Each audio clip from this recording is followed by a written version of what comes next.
Hey everyone, welcome back to the Idaho Outfitters and Guides Association weekly podcast. Jack, who's normally with me on these, is out this week, so it's just me. So I'm going to apologize ahead of time for what's about to happen to you.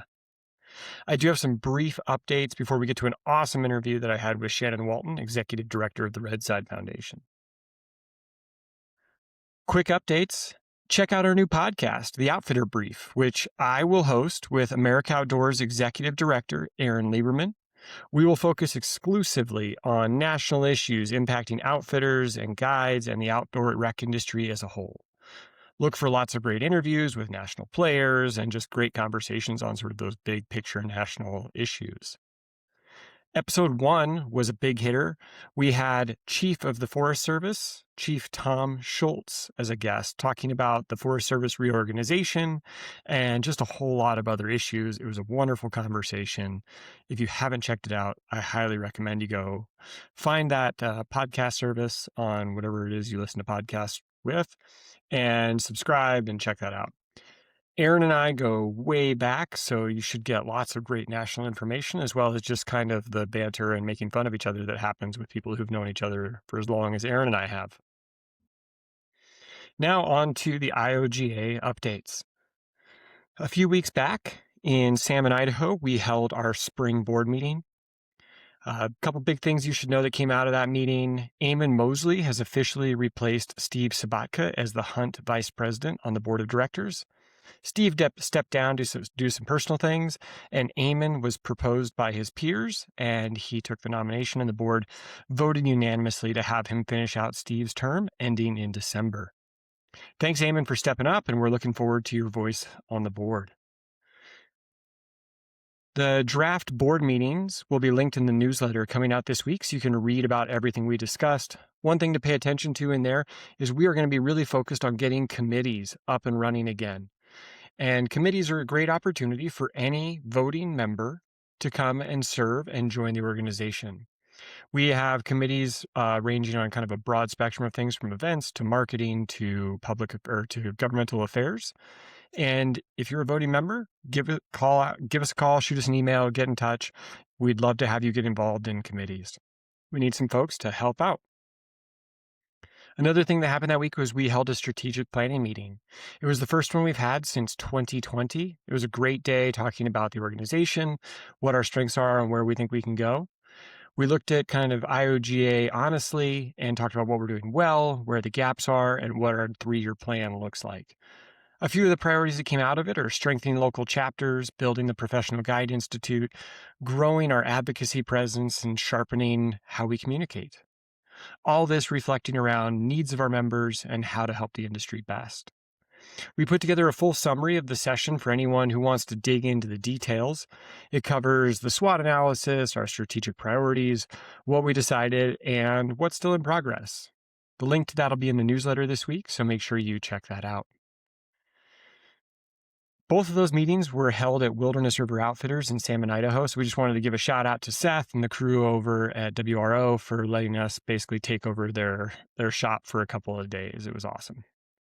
Another thing we got to do while we were in Salmon was attend the Salmon Chapter fundraiser. I think it's the International or the National Wolf Howling Championships that happened that night, and myself and the rest of the IOGA staff got to serve probably the best ribs I've ever had for a couple hours. If you've never made it to that event, there's nothing quite like it, and based on the people who were, I'm not going to say stumbling, but walking out after a few beverages from the event in the end, it seemed like everybody was out in there having a good time. So hope we get to see you next year. I know it's something I won't be missing. Now on to just a few updates on things going on in the community. Fish and Game's new non-resident lottery system launched this year, and it created a few questions and confusions around tags and whether or not you could apply for the lottery system and for controlled hunt tags. IOGA member Steve Zettel raised the question and helped get a defined answer. And the short answer is there is no conflict. Applying for or drawing a tag through the new non-resident deer and elk lottery does not prevent a hunter from applying for sheep, goat, or moose tags. Because the new lottery issues general season tags, not controlled hunt tags, none of the weighing rules, cross-application restrictions apply. The lottery simply changed how those tags were sold, not the rules that govern them. So again, no conflict. Your guests can apply for controlled hunt tags and go into the non-resident draw. So thanks, Steve, for taking the lead on getting the answer for everybody on that one. Now, in a little sadder news, a few people in the outfitting and guiding community have passed away. Ted Anderson, longtime guide and Forest Service Middle Fork manager, passed away. He made his first trip down the Middle Fork in 1945 at the age of 17. And then in 1974, went to work for the Forest Service as the manager of the Middle Fork of the Salmon. During his time working in that job, he escorted many dignitaries down the Middle Fork, including people like Barry Goldwater, Steve Sims, former Governor John Evans, George Bush Sr., and Jimmy Carter. Ted retired from the Forest Service in 1994 after 20 years of service. And in 2020, he was inducted into the Salmon chapter of IOGA's inaugural class of Hall of Fame inductees. So Ted was a great partner to the outfitting community, and he will be missed. Gary Chamberlain also recently passed away. Based in Chalice, he made his life's work helping horse-based outfitters by producing weed fee hay and hay cubes, something that everyone who operates knows that they need. He was a big advocate for the industry and a big supporter and will be missed.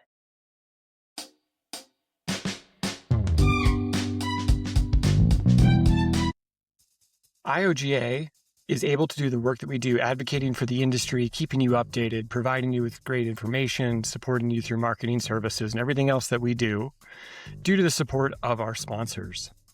One of our longtime sponsors is Air Rafts, Kayaks, Inflatables out of Boise. They're an Idaho-based company who I would argue builds some of the best boats on the market. So if you're an outfitter out there looking for some new products, highly recommend you check them out. I know when I was an outfitter, we had a bunch of boats from them, and I had boats that were 20 years old that I could go blow up in the morning, and they would still be rock hard 3 days later. Those things hold air, they last, they're a great product. If you haven't worked with them, highly recommend you check them out. Another one of our great sponsors is Sattler Insurance out of Lewiston, Idaho. CBiz Sattler has been a part of the industry for as long as I can remember.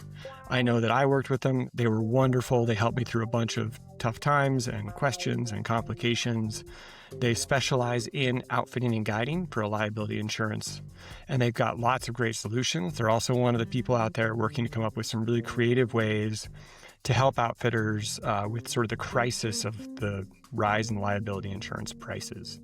So if you have liability insurance needs or questions, highly recommend you reach out to CBiz Sattler in Lewiston. Thank you for your sponsorships and support of IOGA.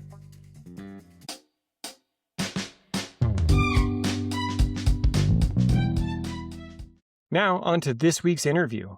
This week we interviewed Shannon Walton. Shannon Walton is a longtime guide in multiple seasons on multiple continents before she took a break to pursue the corporate life. However, like many of us who leave for a moment, she was called back to her guiding roots and her guiding community, and she's now serving as the executive director of the Redside Foundation. Under her leadership, the organization has supported thousands of guides through counseling services and so much more. They've also expanded into being an Idaho, or what was just an Idaho organization, to now serving multiple states and aiming towards national service of the industry. It was a great interview, and while I thought I had a good idea of everything going on over at Redside, I was still blown away by the scope of what they're working on and just the scope of what they've done. I hope you enjoy the conversation and learn a few things. So here's the interview with Shannon. All right, today we have Shannon Walton, Executive Director of the Redsides, here with us on the pod today. Shannon, thanks so much for joining us. Thanks for having me, Eric. It's a pleasure to be here. Awesome. So I think just to get started, most of our community probably is pretty familiar with your organization, but there may be some folks who aren't. So can you just give us an update, or I guess a little bit of the story of the history of Redside, where you guys come from, what you do, all that? Sure. In 2010, a much beloved guide, Telly Evans, died by suicide. It was a giant shock to his guide community, family, and friends. And no one saw it coming, right? He suffered in silence. And at his funeral, his guide friends got together. were talking about it, and they realized that Telly was suffering in silence, and they didn't want anyone else to go through that. So they thought a lot about what that might look like, what kind of support that could be, and it was all over a campfire where, as guys, we solve a lot of the world's problems. But they decided that they wanted to try to do something. And so they went to Telly's mom and asked her if it was okay if they attempted to do something to make sure that guides aren't suffering. And she said, great, if we can save one guide's life, it'll be totally worth it. That was in 2010. We became an actual nonprofit in 2012. And the first idea was to pass around a cell phone and get people who anyone thought was having a tough time to call and get connected, and the founders would try to connect them with counseling. It was a great idea, and no one really knew exactly what they were doing. Eventually, they brought Bree into the mix, and Bree is a guide and a mental health professional. And she's now our director of behavioral health to help figure out what this helpline could actually look like. And that is the heart of the work that we do today. Since we started tracking, which was in 2014, we started tracking how many guides call and how many guides who call end up getting connected with therapists. And since 2014, we've paid for over 23,000 counseling sessions for guides who are struggling. And that's pretty phenomenal. And how that works is that the person who answers our guide helpline is a therapist herself, and she's also a guide. So no guide ever has to try to explain why they choose this lifestyle. Pretty important aspect to it. And if they can solve what's happening in that first phone call, great. Usually that's not the case. And then we hook them up with a counselor who's also a fully licensed therapist, who's also been a guide. So no one has to spend any time explaining the choices ever. And we'll pay for 8-ish sessions of counseling for that guide. And we've seen that make such a huge difference in the community at large. But mental health isn't just a standalone issue, right? It's deeply connected to all the other aspects of our life, our financial health, our employment health, our social health, family health, etc. So we also offer free financial health coaching for guides, which has that program's grown quite a bit. Professional development scholarships. You know, the underlying mission of Redside Foundation is to lift up guiding as a real profession. And yeah, as you continue your guiding career, you have to keep getting more and more certifications, and those are expensive. So we provide professional development grants to help guides with that, academic scholarships, and the letters we get back from guides who get those scholarships are so inspiring. Like, hey, I really fell in love with fluvial systems as a guide on the Middle Fork, and I want to go back to graduate school for this. And then they go on and they become policy people or whatever. And that only enhances everything we all do. We also have community events. In Idaho, we have physical health vouchers. So if you need to go see a doctor and you're a guide and you don't have insurance, you can download that voucher off of our website, and it's accepted at certain clinics, dentists, and hospitals around the state. Most of those providers have already agreed on some sort of a sliding scale with us anyway to make healthcare more accessible and affordable for guides. And there's other resources and whatnot on our website as well.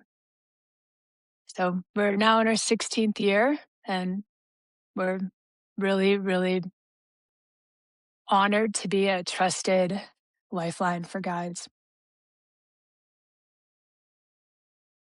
23,000 counseling sessions. That's amazing. Like, that is something that should be celebrated. You guys are doing really good work.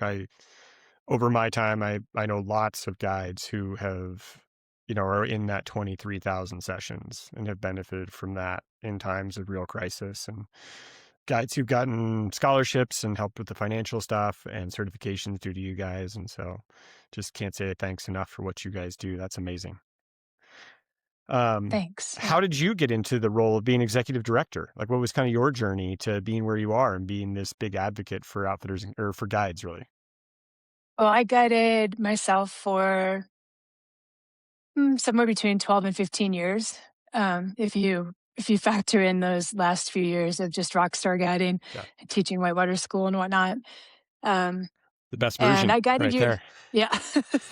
Right? Yeah, and then I was lucky enough to do some swamping as a retired guide, which is how I think it should go. I don't think you should swamp as your introduction, like, that's your old guy job, but, um, Amen. I yeah, right? While I was one of my guiding careers was as a ski guide, and I went to do the haute route with some clients who had hired a Swiss mountain guide, and that Swiss mountain guide turned out to be the president of the Swiss Mountain Guide Association. And while we were touring across the top of the Alps, he sat me down and said, "I want you to come and be a Swiss mountain guide." And that is, I mean, what a goal! What an opportunity! And the whole time we were talking, Eric, all I could think about was, gosh, I just really feel this calling to do something else in my life. I don't know. Maybe I want to run for city council. I don't know. I think I want a dog. I might want a garden. I might want to have a relationship with somebody who can talk about something other than water flows and snow crystals. And I said no. And that was a shock to me for sure. So I slowly got myself out of guiding, and I ended up working for a Swiss textile company. Because I guided year round when I did, as a woman, I was considered a professional outdoor athlete. I was sponsored by a bunch of companies. And the one thing that all the apparel had in common that I got from my sponsors was a little hang tag that said Scholler, this amazing Swiss fabric company. And I called him up and said, "How do I work for you?" I didn't know like anything about professional jobs. And they said, "Go get some experience." And so I took a bunch of contracts in the outdoor industry, got some experience, called him back up again. And basically within 6 months, I went from sleeping in the back of my truck to flying business class to Switzerland for work. And that was a wild transition. And I definitely felt very awkward at company lunches and dinners and whatnot, but I figured it out. And I did that for about 10 years. And then, long story short, my husband and I ended up moving back to Boise. And a friend came to visit and she said, "Hey, I got to go to lunch, meet a friend from high school. I'll catch up with you later this afternoon." And she came home and she said, "Have you heard of the Redside Foundation? A guy I went to high school with is one of the founders. It's so cool." And she told me about it, and I looked it up online, and they were looking for a new executive director. And I applied, and it was a part time job then. And since then, we've grown it into something a lot bigger than it was. Um, but it meant a lot to me to do this because when I guided, I pulled a gun out of another guy's mouth. I didn't tell anybody about that for about 10 years. I didn't want to embarrass him, and I didn't know what to do with that experience at all. I went through major transitions. Spring is still really hard for me to this day. There's some neurological memory that I'm supposed to be changing communities and packing up all my stuff and saying goodbye to something and going somewhere else. And that I think is something that's really true for all guides. Like those transitions are really hard. And in the Redside film, Mark Martin is in it, and he says, when I'm guiding, I feel like I'm doing something really exceptional with a bunch of exceptional people. And when I'm not guiding, I feel exceptionally unexceptional. And I relate to that. And so I think what Redside does is really important. And that is why I'm called to do this work. That's amazing. Yeah, as someone who's kind of stepped out of guiding more into the guest guide, the swamper life, hopefully my adult swamper life. Um, The I best. still those seasonal shifts are real. Like I even now like feel that, you get to the fall and the spring and it is a weird thing. I can also connect with, I had to go buy, I'm 40 something, in my 40s, and I had to go buy my first suit this year. Switching into, this role is like, holy shit, what do I, this is weird. um, Right? gotta pretend I'm an adult. Feels very strange being in meetings with all these people. Um, that's awesome. So yeah, talking a little bit about that growth, you guys, it really was like an Idaho organization, really centered around Idaho guides and everything else, but you've expanded a lot. Tell me a little bit about what you're doing, what that's been, kind of what the drive there is and how it's gone. Yeah. Yeah. I mean, we will never abandon the home team. We're Idaho. for sure. But in 2020, so when the pandemic started and no one knew what was going on, we started to get a lot more. We've always gotten calls from guides around the country, right? Like people find our number, they need to talk to somebody, they call. In 2020, we started to get an overwhelming amount of calls from Montana. And there's such a synergy between, especially Missoula to Salmon, and then also some of the ski guides as well, that we made the decision that we were going to try to do something to help those Montana guides. And so we figured out and we lowballed it. It was an interesting experiment. But we thought, hey, if we can raise 10 grand, that will get X amount of guides through counseling this first year, and then we can do some fundraising in Montana. Maybe we'll create a chapter. Let's figure that out. So we went for it, and as Matt Yost, one of our founding board members, says, we can kick in the doors and figure out the repairs later. And that was really what that was kind of all about. And then the next year, we got a bunch of calls from people in Wyoming who really wanted it. And so, okay, well, in order to go to Wyoming, we're going to need 50 grand from Wyoming.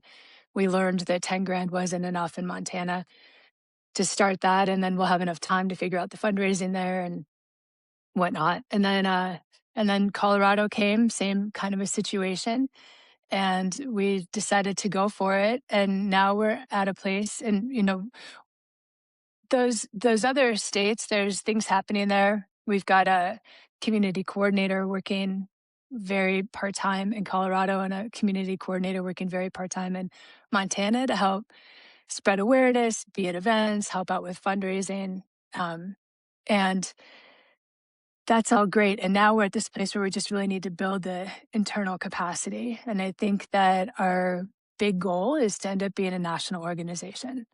It's, we've got plenty of people that are donors in Idaho who want to see their money staying in Idaho. I get that very much so. But as a national organization, I think we'd have the ability to serve all the guides who call and also be able to really have a easier fundraising strategy. That's awesome. I mean, again, the work you guys are doing is it's not Idaho guides who only experience some of the things that you talked about, in the beginning of this. It's guides Yeah, everywhere. And I know for us, like there's a lot of outfitters out there who are multi-state outfitters. And, we were in Oregon and Idaho. And so I knew about you guys and I exactly. would send guides your direction from Oregon who primarily guided in Oregon, so it would make sense to sort of go national. That's awesome. Yeah. Um, Cool. Well, one of the things there was when I was at America Outdoors last year, and this is a conversation I've been a part of for a long time, but there was a great session where they really dug into with a panel of outfitters from around the country talking about kind of guide health. And there was a big piece of it that talked about substances in this industry and substance use in this industry. And I know for Uh, me, when I came into the industry, there was very much a culture of, the best guide is the one who can drink the hardest, go to bed last, get up first, and work hardest the next day. Like that was the sign that you had made it as a guide. And I feel like one, that's not a terribly healthy culture. no. And we saw a lot of that. And two, I feel like that's changed a lot over the years. Like I've talked with a lot of outfitters over the years, and there's been a lot of companies that have really tried to invest in changing that culture. But how do you, as the red side, think about that and the actions that you're taking and everything else around that space? Yeah. It's a heavy topic, right? So one of the underlying reasons why we're in the other states that we're in, other than guides just calling, but I think it's a direct relation to this, is that when you look at the myth of the rugged individual of the West, which is the stoic person that always makes the right decision, is there for everybody all the time if they need them or not.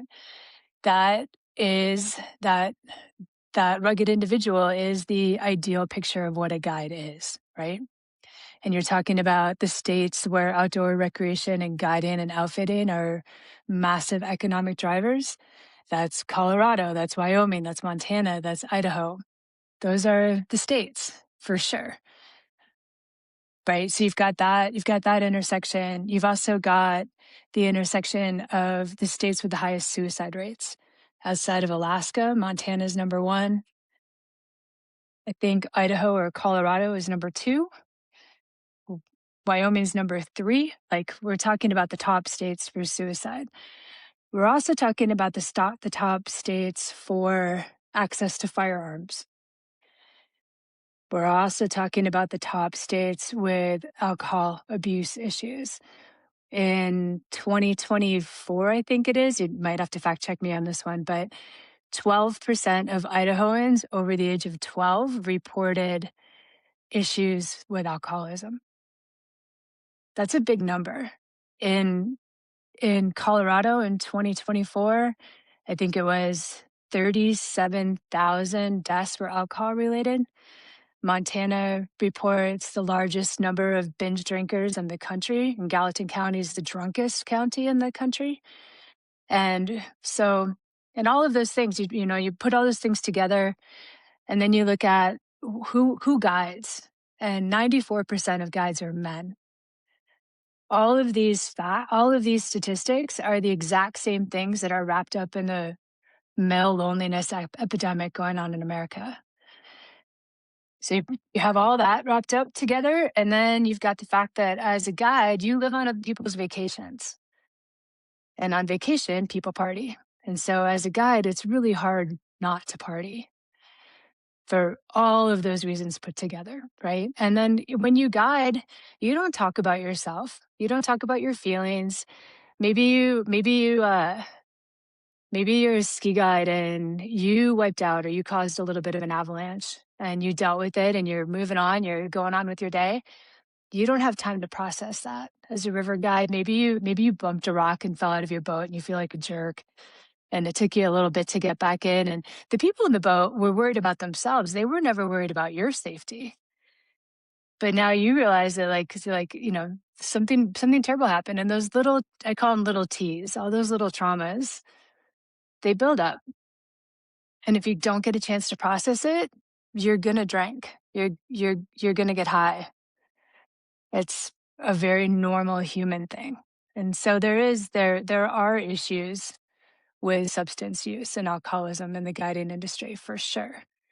And we try to address it through counseling mostly.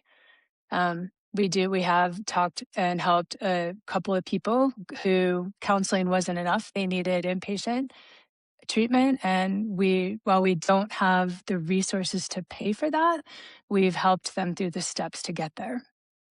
And, you know, when we have events, we don't have alcohol. We just kind of have a no drug and alcohol policy.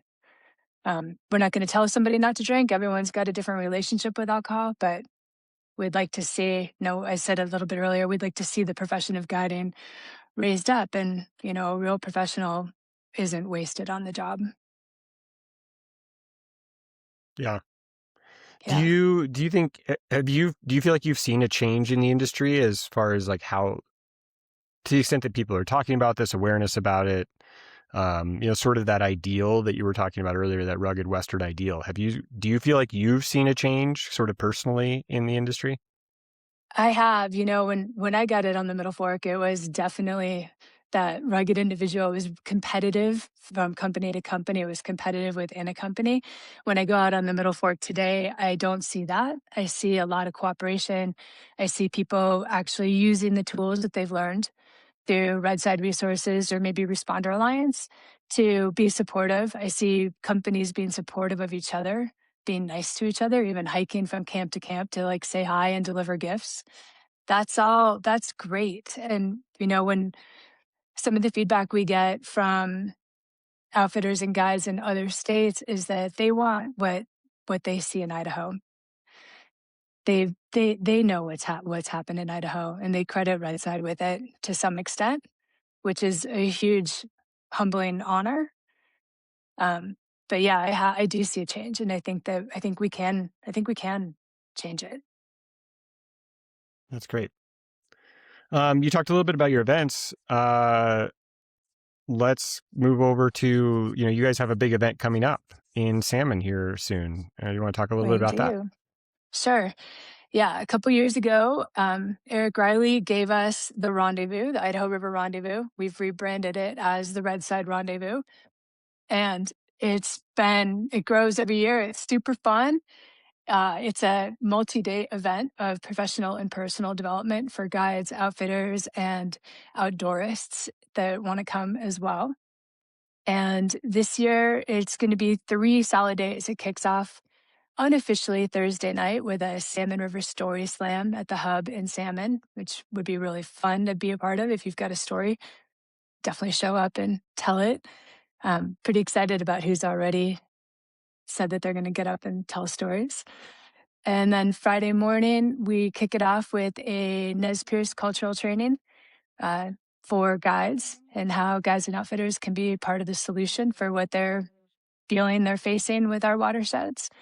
And then we've got a stress training from the Responder Alliance. It's 4 hours long and it's specific for multi day guides.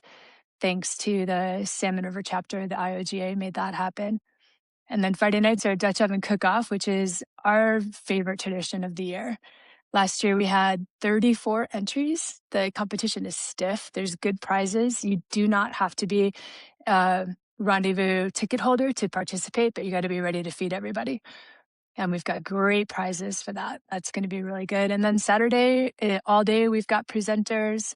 Sunday morning, there's presenters. We've got a killer raffle. I don't even know where to start with what's in that raffle, but getting a ticket to Rendezvous just so you can buy raffle tickets is 100% worth it.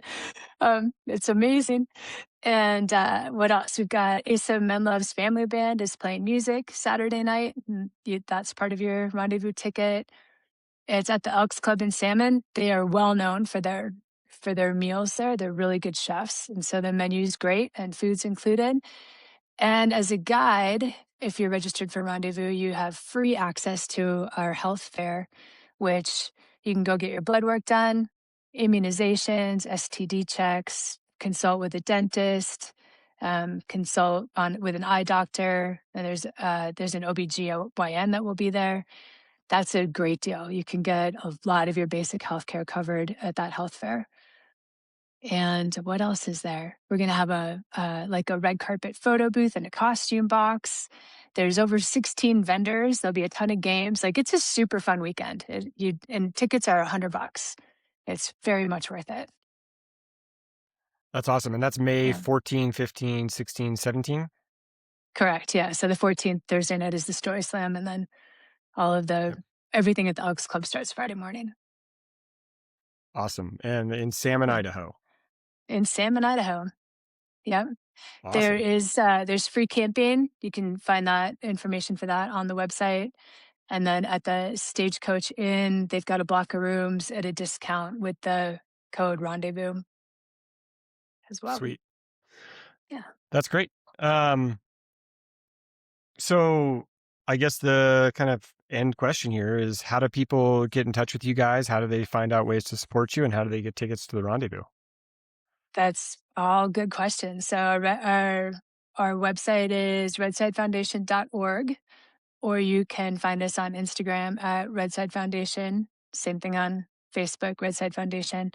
Both social places have a link tree in the bio that has direct links to everything. And my email is shannon@redsidefoundation.org. If you have any questions or concerns specifically that I can answer for you, reach out. That's awesome. Um, Great. Anything else you wanted to, any last messages for the guides out there who might be listening, or outfitters that you want to share? We're just really, really, really grateful to be a trusted lifeline. And every time we get a note back from an outfitter or guide saying how our services have helped them, it is wildly heartwarming and inspiring to continue to do this work. And so just thank you for trusting us and continuing to be part of this community. The, the number one factor of health is having a strong community. And that's what we're striving for here. So come be part of it. That's awesome. Yeah, the guide community, it's amazing. I think more than most of the other communities in your life can be the people that you're with forever. Most of, like, I don't Very rarely do I talk to friends from high school or even college, but friends I started guiding with are people I talk to regularly 20 years, 25 years down the road. Those are the people I still get together with. It's an amazing community of people. They're the best. It, it truly is. At America Outdoors, just one last little thing here. At this last America Outdoors, I was looking around the room and I saw people in that room that I've known since the early 90s when I first started guiding in California. And then through, doing lots of stupid things as I've grown in front of a bunch of people in that room. And this community is one that is maybe the only community I've ever been part of in my life that everyone continues to grow and encourages each other to grow. A lot of other communities that I've been part of in my life, people just sort of expect you to be the same person you were when you first showed up, and that underlying support. And I don't know if it's because of all of the swiftwater rescue training and OEC and all of the scenarios that we have to run through where we have to work together and learn how to help each other. But it is a wildly supportive and connected group of people. It's pretty cool. It really is. It really is. Well, Shannon, thank you so much for the work that you do, that Redside does. I think you guys are just an incredible part of this industry, and so thankful for everything you're doing. Look forward to seeing you here in a couple weeks, and thanks for joining us on this. We hope you come back another time, talk to us some more about what you guys are doing. We will. And thanks for being a sponsor. Maybe we'll see you there. Excited to Yeah, have you guys. absolutely. Yeah. Yeah. We'll see you Looking soon. forward to it. All Okay. right. Thanks, Erik.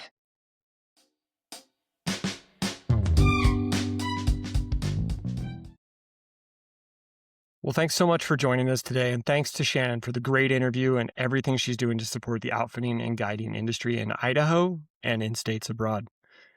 I hope we'll see our listeners at the Redside Rendezvous coming up in a few weeks in Salmon. If you're there, come by the IOGA booth and say hi. IOGA is able to do everything that we do in part because of the support of our members, and especially thanks to the Dollars for Outdoors supporters who go above and beyond in helping us accomplish our mission. The outfitters who supported us this year through DFO are Cascade Raft and Kayak, Mile High Outfitters, McGowan Outfitters, White Cloud Outfitters, Bear Valley, Rapid River Outfitters, Soar Northwest, Bighorn Outfitting, Mystic Saddle, and Table Mountain.